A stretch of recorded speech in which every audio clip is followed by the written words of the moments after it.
Hey everyone, One Big Boss here, and well, as you can tell from the title of the video that you clicked on, we're talking about Cloud and the fact that he's finally arrived in Super Smash Bros. Now, after everything that had been announced and everything, we're getting Bayonetta in February, which I cannot personally wait for. I was really shocked that Cloud had come out yesterday. At that time, I didn't think he'd be coming out till next year.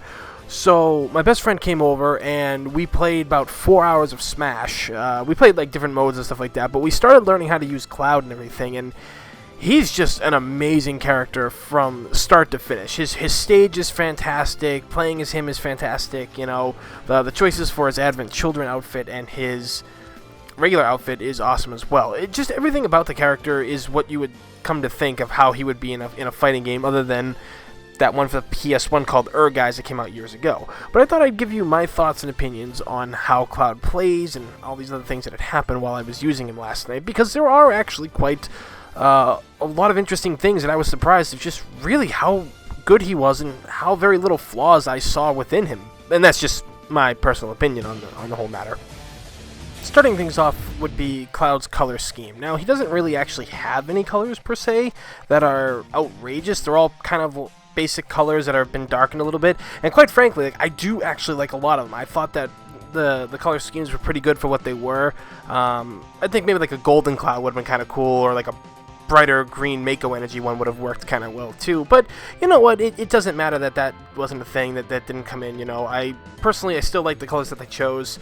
Hell, maybe there'll be future DLC color schemes, kind of like how Third Strike had that when it was re-released a couple years ago on the PS3 and Xbox 360. I mean, you never know. Also, I gotta say that it's just his entire way he plays in battle feels very smooth, and he plays like you think he would play, I find that a lot of his striking moves are very fast. His run speed is incredible, where he's not even really running. He's literally just floating, which I don't understand that at all, but you know what? Whatever. We're not going to argue that, because it still looks pretty badass. His cross slash that he has, it's his it's his left and B move. It is actually a pretty good lockdown tool, because my best friend and I realized that while locking them down while my friend was playing as Kirby, he could hit them with the hammer while locked in there, do additional damage, that kind of stuff. It actually worked out pretty well. His Blade Beam move, I personally was kind of surprised actually of how good that move really is. It goes just complete vertical. Horizontal, and it doesn't get disrupted by anything. It doesn't, if it hits an edge, it doesn't just fall off and everything. For that right there, that was really an important tool, because when you power up with the limit break, it becomes an even better lockdown tool for causing access damage and having a friend or a teammate follow up on extra attack right there. His up B move, I think, is pretty good, because you have two options with it. You hit it once and he just goes straight up with it, and if you hit it again, quickly before it ends, he'll come slamming back down on an opponent.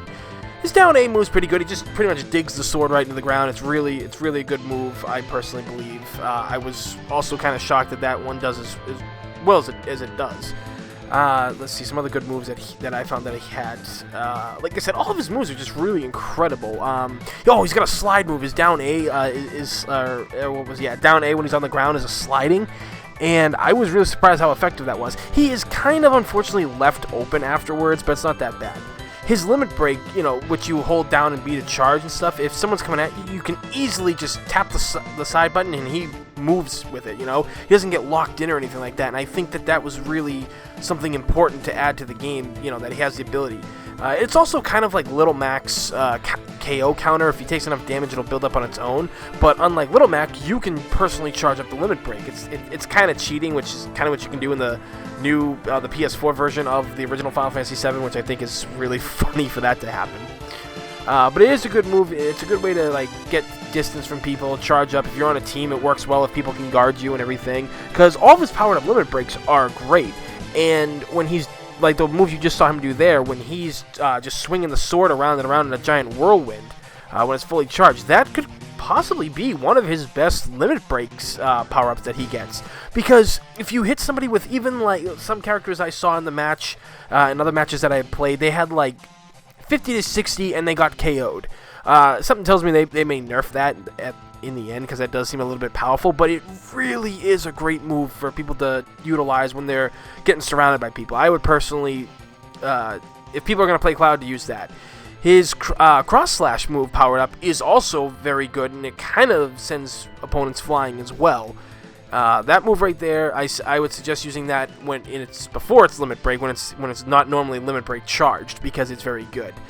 Cloud's overall defense, I got launched a lot in harder matches against the computer and everything, but honestly, it feels like his defense is really well. He feels such like an above average, well-rounded character. Now, most well-rounded characters shouldn't feel as good as Cloud does, but everything that he is great. Personally, like I said, I think that his overall character design, his movesets, I mean, you don't even need to customize his moves, mainly because you can't, but he has so many different variations of all of his attacks already that it makes it okay that you don't have to. And if you power him up the right way, if you and your friends do the custom characters like we do and stuff, he becomes 10 times more fun. It's really a fun time to play as Cloud when he's powered up with all the equipment, like, faster speed, better attack and defense and everything like that. It's just really a bubble. I also wanted to talk about the overall stage, the Midgar stage. Now, playing this, like, I played a couple matches of Final Destination on it because everybody loves to do Final Destination matches. Personally, for me, I like leaving the stages as is. But this stage itself is completely different than any of the other stages, and it is probably now my second favorite Smash Bros. Wii U stage.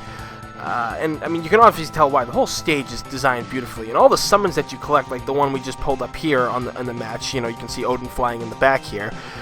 They all do something different. They either damage the thing, they cut the stage in half or something, or they tilt it with fire, and there's water running so nobody can, dive by falling off, but they can get swept away by the current and everything. There's just so many different things. And I actually haven't seen Shiva yet. I think she's one of the summons, but I've yet to see her as a summon in this game. At least I'm 100% kind of sure that she might be in this.